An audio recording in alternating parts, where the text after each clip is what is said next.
la tête de liste LREM aux européennes a démenti avant de préciser qu'elle ignorait l'orientation politique de la liste à l'époque.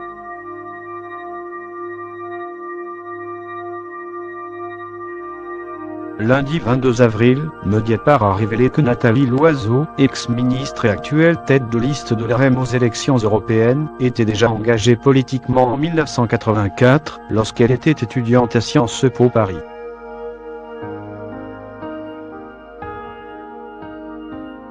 Le souci, c'est que Nathalie Loiseau, qui s'appelait alors Nathalie Ducoulombier, figurait en 6e position d'une liste de l'UED, Union des étudiants de droite, lors de l'élection des délégués étudiants au conseil de direction et à la commission paritaire de Sciences Po Paris.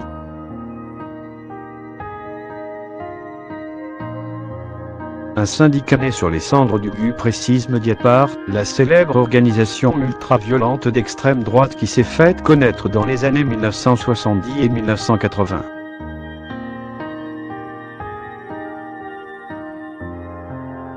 Démenti formel de Nathalie Loiseau dans un premier temps.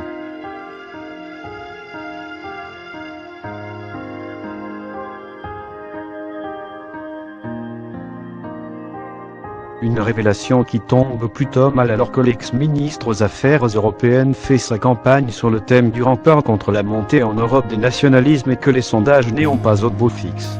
D'après une enquête RTL Interactive, seuls 37% des Français font confiance à Nathalie Loiseau, la reine, pour faire en sorte que la France soit plus entendue dans les instances européennes.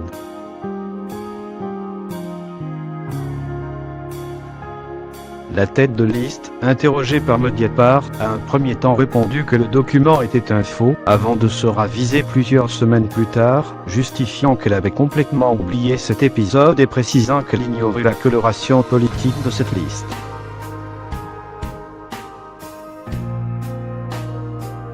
Ses opposants, qu'ils soient de gauche comme de droite, ont immédiatement relayé l'information, doutant de la sincérité de l'ex-ministre.